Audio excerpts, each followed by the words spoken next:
What's up, y'all? Polo Sports Talking Entertainment here again with another one. Hit the like button, sub to the channel if you're not a member, and also hit the notification so that you're able to get all of my content and all of my videos. What's up with it, True Viking Queen? I see you in the building first. Now, I'm not going to stay on here too long, but we do need to put something into perspective.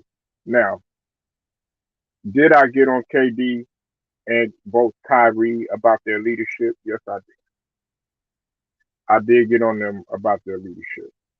Um, at times, I felt that KD could have led better, and so could Kyrie. However, they responded, and they responded well. And that's the thing that separates the okay players from the elite players. Now, for those of y'all that don't recognize this picture or know where this picture comes from, this was KD at Dykeman Park. Some of y'all might have thought that this was KD at the Rucker or something like that. No, this was him at Dykeman Park. Uh, and you see who's guarding him. It's none other than Mike B. Now, for those of y'all that really don't put context into anything or put anything into its proper perspective, I want you to know that this is a very hostile, very difficult place to play. I know a lot of people, they talk about the Rucker, they talk about the Cage, they talk about all these places to play. Even out in California, when we talk about the Drew League out in Compton, which are difficult places to play. Even at Rico Hines over there in Poly Pavilion in UCLA. But what I'm saying to you is that Kevin Durant is probably used to every type of physicality that you could think of. He's probably used to all types of pressure that you could think of. He's been on numerous amounts of stages, and for the most part, he's excelled. Now I know some people are going to go back and they're going to say, it was a cupcake move for him to go to Golden State and for him to hop on the team that was a well-oiled machine and all that. I get that. And it's well received, and there's nothing that we could do about it. To change that. However, he exceeded expectations and he went over there with the exception of when he had got hurt. You know, Kevin Durant, man, there's nothing uh weak about this. Okay, I want people to know that. Uh, I never thought of Kevin Durant as soft or any of that because he's not really cut like that. Now I know some people they get on him about following the trend in terms of super teams and all of that. All of that is never going to change. But in terms of him being a player that responds to somebody telling him that he can't do anything or somebody telling him that he could go home. What's up with it? Be more legends. I know you know who I'm talking about. This whole area, everybody that's from DC and Baltimore, Maryland, all these places, y'all know what I'm talking about. Okay, True Viking, she's from that area too. You know, Kevin Durant used to come out here in Texas and absolutely destroy everybody. Okay, when he was at Texas, when he was at UT, literally destroying everybody. I mean, destroying guys, upperclassmen. So just take that into account. But what I'm saying to you is that he took it as a personal mission, like my brother Luda Ryder said, to go out and destroy not only the 76ers, but one in Joel Embiid. Okay. It was a personal mission. And that was the big story. I know everybody thought that it was Ben Simmons, and everybody thought, that it was James Harden, which he did have an epic fail. But it was Kevin Durant and how he was gonna respond. And the thing about it is that he was able to come back because whenever something happens to Kevin Durant, he always comes back. He's always resilient, whether it's from him in the Achilles situation, whether it's time and time again he's been hurt. Because I don't think people understand that you said KD, you said he did the same thing LeBron did. KD gets no respect from me. T Mac was better. Mm, I mean, talent wise, no. Kevin Durant is way better than T Mac. Uh, KD still gets my respect, from in terms of skill and everything like that. I know some people don't like what he did, but be more, and I know, people are gonna be, upset, and people uh think that he shouldn't have did what he did and everything. But when you go 40 years from now, 50 years from now, they're not going to have an asterisk by his name. They're not going to put, okay, yeah, he hopped on a weld oil machine or anything like that. Just like with LeBron and him going into the bubble and him calling it a bubble ring, or even with the '99 Spurs saying that it was just a half a season and all this other stuff. You know what I'm saying? And asterisk and all this other stuff. Okay. At the end of the day, he did what he did. Now it's it's left up to him to go ahead and do what he did, but he's gonna have to do that in a playoff setting. But what I'm saying is that even when even when all the odds were against him, because everybody did want him to fail at times, he's done it on a bigger stage. He did it, against Kobe. When they were in the West that year with OKC, right? Uh, he did it, with Golden State, and knocking the shot down in front of LeBron, and you could hate it. You listen, it's not a question of who was better and everything, because Kevin Durant was better than T Mac, and I love T Mac, but he was a better shooter. He's way more efficient, uh, way more fluid with his offense. Now, as far as athleticism, that could be argued, but in terms of what he can do, well, and that's great that you bring that up. Be more legend. What's the best ability? It's availability, right? And more importantly, it's durability.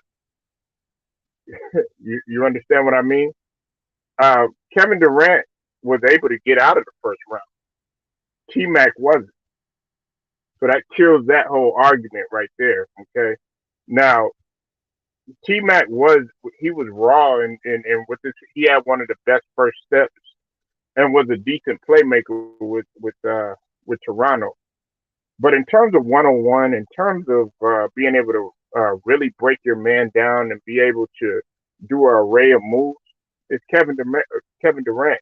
And that's why, like, if anybody asks me if my son ever grows up to be 6'8", 6'9", or even 6'10", no, he wasn't.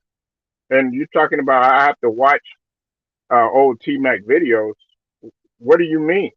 Kobe was a better shooter than T Mac. T Mac could be very inefficient at times, but we're talking about skill.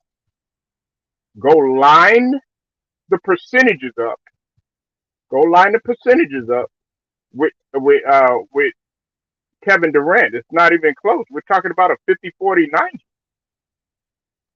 But like I said, I'm not taking anything away from that. And I know we want to make this a topic, but it's not about KD versus T Mac, because you see that some people even question if T Mac should be in the Hall of Fame.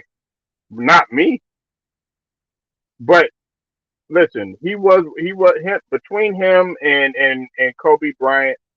They were the best two guards during that time before Kobe clearly just took the reins on that. Okay, but he shot better from 3 point range, and he shot better. He shot better from the mid range too. KD does, But we're not making that a topic.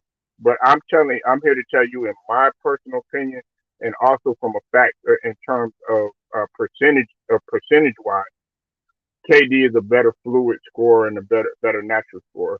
T Mac can't pull up from the distance that KD can. So we have to understand that. And on top of that, he has so many moves, and his offense is a lot smoother. If that makes any sense, I'll take KD. I'll take KD in a heartbeat. And I love McGrady. Matter of fact, if you're gonna compare anybody to McGrady, it would be like a Paul George. Now, in terms of attacking the rim and getting that 1-2, because I actually, yeah, and listen, I'll be real with you, be more legend. I'll be real with you. I used to try to uh, pattern some of McGrady's moves, okay, in terms of getting to the basket, because he had that between him and Kobe and a guy like Jordan. See, in basketball, you're taught you're taught to, yeah. Hold on, I'm gonna get to you. What's up with it? 3001 degrees. I see. You're taught to make maybe 1 to 2 dribbles to get to the rack, maybe 1 to 2 steps. That's what you're initially taught. You're not taught to do all that dribbling. Look at Jordan and look at Vince Carter and look at some of the guys that used to attack the rim. They would just. That's why they had a one-on-one game called two dribbles. Right? You only had two dribbles to make your move, and that was it. And if you go beyond that dribble, then guess what? It's the other person's fault. But it's it's it's teaching you to be quick and be decisive with what you're doing, so that you can either attack the rim or make a quick pull up shot. And if you're efficient from outside, then guess what? Then it could be all day for you. So if you check ball or whatever, guess what? Then that guy, if he quick with the first step, he gonna blow right past you. Now, Paul George, and before the injury, before that gruesome injury that happened in the Olympics, Paul George was well on his way. I was comparing Paul George at, uh, to T Mac, because he was raw athleticism, could pull up, he could pull up in transition, and on top of that, he could attack the rim. Go look at the old Paul George when he was with Indiana, right? Uh, Kevin Durant, skill wise, but I still have Giannis as the best player in the game. Not skill wise. I want people to understand that skill wise is Kevin Durant. Let me give you an example, since people want me to really break it down. All right, Kevin Durant can hit from the mid range. Kevin Durant can spin off of you and dribble, and he can either take you to the rack and finish softly, or like he did last night, first play, one of the first plays of the game, go right through the middle and bang. Kevin Durant can stop and pop in the middle. Kevin Durant has the Dirk work, the fade Dirk with the one leg. Everybody that he adopted. Did you know that Kevin Durant studied Larry Bird? He didn't study. He probably studied a couple of the other guys, but he said he was more of patterning his game after Larry Bird, and it makes sense. You know why? Because Larry Bird is 6'10", Larry Bird could shoot not only the 3 point, but he could also shoot the mid range. Larry Bird could pass. Larry Bird could dribble. And regardless of what some of you motherfuckers might think, Larry Bird could attack the rim in his younger days. Go look at it, Indiana State. But that's a whole nother story. Listen, Kevin Durant, he can he started to get a little better with his defense when he was with Golden State. Credit to guys like Klay Thompson and Draymond Green. Kevin Durant, of course, we know he's a shooting arsenal. He could pull up and fluid. He's very very efficient. He can shoot the free throw. He knows how to draw contact. Very intelligent player, right? But I have Giannis just as far as a mentality and being able to just get it done.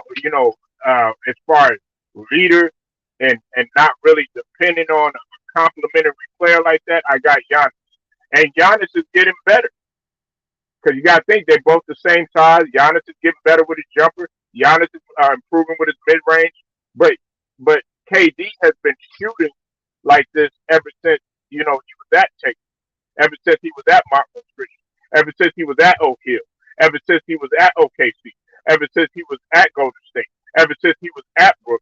Giannis just started to evolve his game. You understand what I mean? So and some people might feel that McGrady is better. Some people might feel that this person more skilled. Like there's some people that think that Kyrie is more skilled than Michael Jordan. I don't agree with that. But there's some people that think that he's a better finisher and everything. But when it's all said and done, really what I was trying to bring to the table right now is the fact that yeah, exactly, UT. The reason why I bring this up is because Kevin Durant, he's shown rather than Harden and rather than Ben Simmons that he's able to go ahead and take that pressure because the pressure was mounted on him last night. The pressure, he came off of an injury and was able to put up 31. Then the next game, then put up 37.